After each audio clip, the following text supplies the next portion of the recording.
तो बनाया था 1879। This is the power now.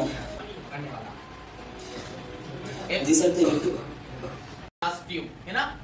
Okay support inside this. This is called the filament. या ये अपने लिए इम्पोर्टेंट पार्ट है। यानी इस ग्लास के अगर अपन अंदर देखते हो तो एक तार दिखाई देता है अपन को। ये जो तार तुम्हें दिखाई दे रहा है बेटा, यही तार कहलाता है बेटा फिलामेंट। क्या कहलाता है बच्चे? फिलामेंट। क्या कहलाता है बच्चे? फिलामेंट। ठीक है।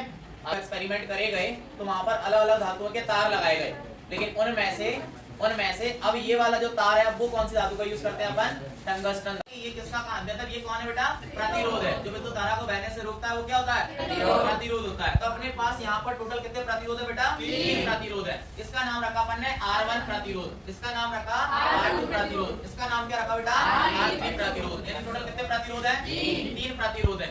अब अपन क्या करने वाले हैं? इन तीनों प्रतिरोधों को आपस में जोड़ने वाले हैं। क्या करने वाले हैं बेटा? जोड़ने वाले हैं। जोड़ना भी कैसे? अपन को यहाँ पे पहले सुनना है श्रेणी क्रम में। पहला किसमें जोड़ना बेटा? श्रेणी क्रम में अपन इन्हें जोड़ेंगे। श्रेणी क्रम में जोड़ने के लिए क्या करना होता है? इस कॉन्सेप्ट में आपको लगाना है। ठीक है, यहाँ पर ये कॉन्सेप्ट रहेगा इसका, समझ लो, ये कॉन्सेप्ट रहेगा इसका।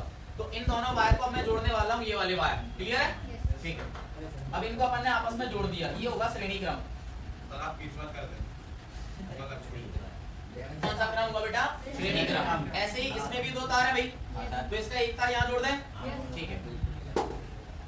अब ये कौन सा क्रम बन गया अपना? तैयार हो गए श्रेणी क्रम। श्रेणी क्रम रेडी हो गया, बनके तैयार हो गया। यानी अपन ने क्या किया? R1, R2, R3 तीनों को आपस में क्या कर दिया? जोड़ दिया। अब यहाँ पे देखो जरा, देखो मैंने क्या किया? R1 को और R2 को और R3 को आपस में एक तरीके से जोड़ दिया कि नहीं? बताओ, आया ना? मैंने आपस में जोड़ दिया इन तीनों को। ठीक है, तीनों प्रतिरोध को आपस में जोड़ दिया मैंने यहाँ पे। 1, 2 और ये 3। अब यहाँ पे इन तीनों को अपन जोड़ने वाले हैं उस करंट वाले तार से। यस, तो अपन ने इस करंट वाले तार को कैसे जोड़ना बेटा? कि एक तार तो ऑब्वियस बात है, करंट कैसे जाएगा भाई? कि एक तार यहाँ लगाओगे, दूसरा यहाँ लगाओगे, है ना? तो उन दोनों में मैंने इस वाले बल्ब में एक तार यहाँ पे लगा दिया। यस, और एक वायर मैंने इस वाले में लगा दिया। जो 2 कोने बचे, ये कौन सा क्रम पड़ रहा है यहाँ पर? श्रेणी क्रम पड़ रहा है ना? अब इन्हें अपन ने कौन से क्रम में जोड़ा है? अब मैं इसके अंदर क्या डालने वाला हूँ? विद्युत धारा। क्या डालने वाला हूँ? और मुझे अब ये देखना है कि क्या इसके अंदर जो वोल्टेज जा रहा है, मैंने यहाँ पे वोल्टेज नाप लिया। ठीक है, मान लेते हैं मेरा वोल्टेज यहाँ पर 50 आ रहा है, 50 वोल्ट। ठीक है, तो यहाँ पर वोल्टेज आ रहा है। अब मेरा क्वेश्चन ये है कि क्या इसमें भी 50 जाएगा, क्या इसमें भी 50 जाएगा, क्या इसमें भी 50 जाएगा? तो देखते हैं। अगर 50 है तो सभी में 50 जाना चाहिए। यहाँ पर वोल्ट मीटर है नहीं है, लेकिन अपन देख सकते हैं। तो एक बात बताना, देखो अब इस कॉन्सेप्ट को देखो और मुझे सिर्फ इतना बताओ, क्या तुम्हें लगता है कि 100 वाट के बल्ब ऐसे जलते हैं? 100 वाट के बल्ब इतने तेज जलते हैं? इतने तेज जलते हैं? 100 वाट के बल्ब है भाई, 100 वाट के बल्ब से हाथ लगाते हैं ना तो हाथ जलने लगता है। अभी भी जल रहा है लेकिन कम जल रहा है। तो अब सुनो ध्यान से, ये 0 वाट के बल्ब से भी कम जल रहा है ना? अब क्या हो रहा है बेटा? यहाँ पर जितना वोल्टेज वहां पर आ रहा है उसका आधा वोल्टेज अब जा रहा है इसमें। मतलब जैसे मान लो वहां से अगर कितना आया? 150 वोल्ट आया, 150 वाट आया, मान लेते हैं 150 आया। तो 150 में कितना है? इसमें गया 50, इसमें गया 50 और इसमें गया। यानी अगर मैं देखा जाए तो टोटल वोल्टेज मेरा कितना था बेटा? 150 था। उसमें से V1 में कितना गया? 50। फिर V2 में कितना गया? और फिर V3 में कितना गया? यानी अगर इन तीनों वोल्टेज को अगर जोड़ दिया जाए तो टोटल कितना आएगा? 150 जो था वो कितने बढ़ गया? मतलब इसीलिए ये बल्ब इतने तरीके से जल रहा है। 100 वाट के बल्ब को अगर 50 में जलाओगे तो यही होगा और क्या होगा? पता है ना? तो ये और ये वोल्टेज कम कब होगा?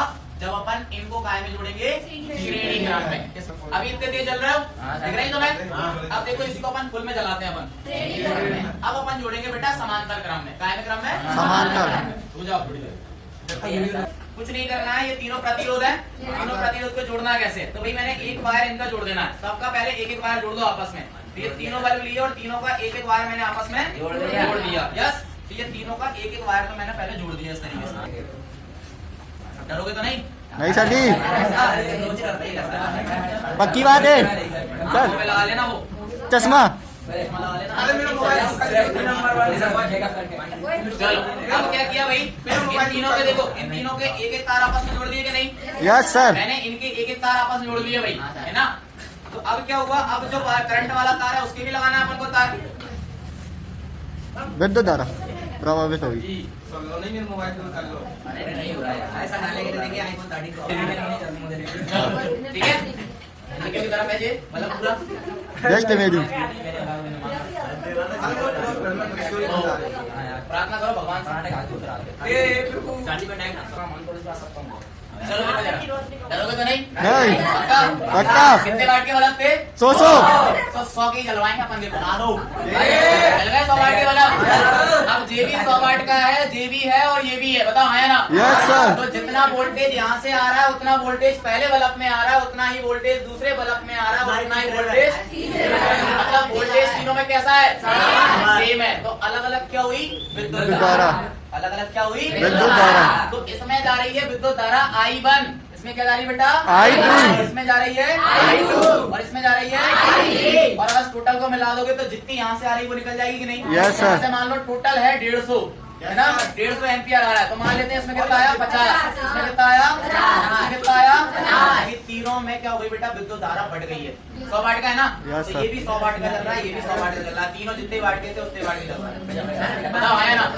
अगर मान लो ये 100 नहीं अपन को चाहिए, बहुत ज्यादा उजाला चाहिए, अपन इसका जो टंगस्टन का बना हुआ जो फिलामेंट है अंदर प्रतिरोध वो ज्यादा और बढ़ा दो, उसकी लंबाई और बढ़ा देंगे। तार है इसका अंदर वाला तार, उसकी लंबाई और बढ़ा दोगे तो क्या हो जाएगा? प्रतिरोध और बढ़ जाएगा और तेज चलेगा, साइज वाले इतना सी विभवांतर अलग अलग था, और जब अपन समांतर क्रम में जोड़ रहे हैं तब क्या अलग अलग हुई? धारा अलग अलग हुई। तो समांतर क्रम में विद्युत धारा अलग होती है और श्रेणी क्रम में वोल्टेज अलग अलग होता है। जितने एक बात बताओ, अपने घर में ये वाली लाइट कितनी जल रही है? 220। अरे भाई मतलब इसका वोल्टेज है जितनी ये जल रही दिखा रहे हैं ना तुम, कितनी तेज ये जल रही है? क्या उतनी ही तेज ये वाली जल रही है? क्या उतनी ही तेज ये वाली जल रही है? मतलब तीनों में वोल्टेज कैसा आ रहा है? सेम आ रहा है। तो अलग अलग क्या आ रही होगी? विद्युत धारा। तो हमारे घर में जो सीरीज जो जल रहे हैं ये सारी चीजें, ये यहाँ पर कौन सा क्रम बना रहा है? समांतर क्रम। समझे? अब बल्ब फूक क्यों जाता है? फ्यूज क्यों हो जाता है? Very important question, good question. ऐसे बोलती गुड क्वेश्चन।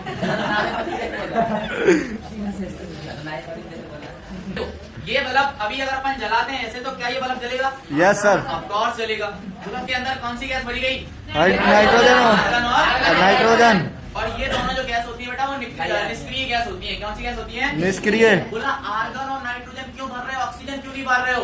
तो बेटा ऑक्सीजन जैसे ये जो फिलामेंट है जैसे ही ऑक्सीजन के संपर्क में आएगा तो आग लग जाएगी, ऑक्सीजन में आग मतलब उसमें आग लग जाएगी। यस, फिलामेंट क्या हो जाएगा बेटा? जल जाएगा। फिलामेंट क्या हो जाएगा? जल जाएगा। लगाया यस, तो जल रहा है। वाला जो कांच वाला पार्ट है वो तोड़ने वाला हूँ और फिर मैं ये देखने वाला हूँ कि क्या ये जलेगा या नहीं जलेगा। फिलामेंट टूट गया अंदर।